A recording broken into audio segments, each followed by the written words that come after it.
pé kún fàyà kúnà lolúwa mi fi gbá èrò mo níbẹ̀ kún fàyà kúnà lolúwa mi fi gbá èrò mo ní okay example wọ́n ló dá sánmọ̀ lára kún fàyà kún yes ó dá ilẹ̀ lára kún fàyà kún and so ó dé níyàn lára kún fàyà kún náà ọ̀nà kún fàyà kún náà fọ̀rọ̀ mi ṣe àánú.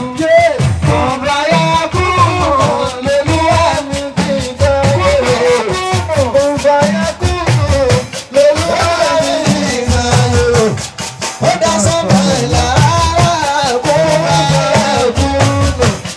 Ó dé ilẹ̀ lára kún fàyà kún náà. Ó dé níyàn lára kún fàyà kún náà. Ọ̀nà kún fàyà kún náà fọ̀rọ̀ mi ṣe àánú. Ìdíje wí délẹ̀. Mo bá ní má bá tèmi jẹ́ aláwù kó tó lè tún ṣe é bá. Kún fàyà kún.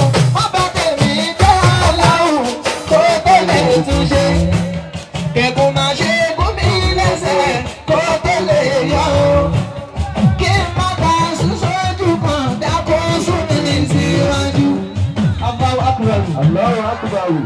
Kí n má ta kó sójú kan dákó sún mi síwájú. Ọ̀nà kún fàyà kún náà ọ̀rọ̀ mi ṣe ya. Kún fàyà kún náà lolúwa mi fi gbá èrò.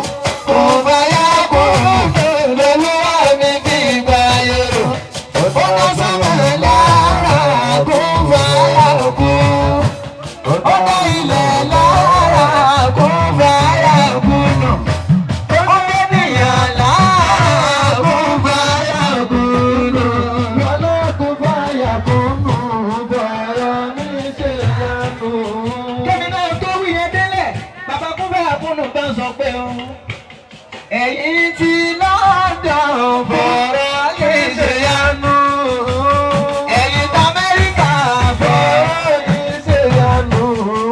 Ẹ̀yin ti Canada fọ̀rọ̀ yìí ṣe yánú. Ẹ̀yin ti Spain fọ̀rọ̀ yìí ṣe yánú. Àwa ti Amẹ́ríkà fọ̀rọ̀ yìí ṣe yánú. Ọ̀rọ̀ wa ló pè é. Amẹ́ríkà kò bá ní kú sọ́jà ìyá.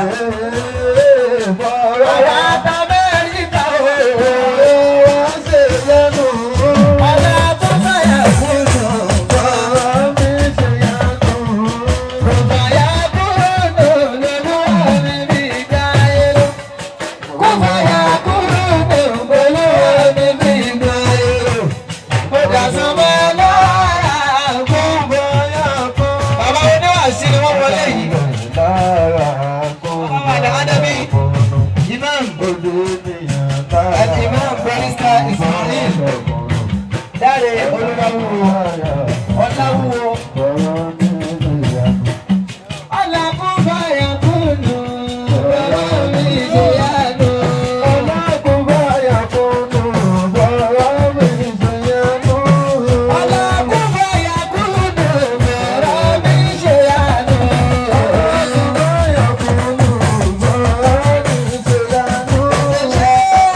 iṣẹ́ mi. dákun tètè àmì lórí ilé mi o. dákun tètè ṣe. lórí ọkọ mi. dákun tètè ṣe. lórí ọmọ mi. dákun tètè ṣe. lórí aya mi. dákun lórí tètè gbogbo ṣe. kó báyà kúnnà.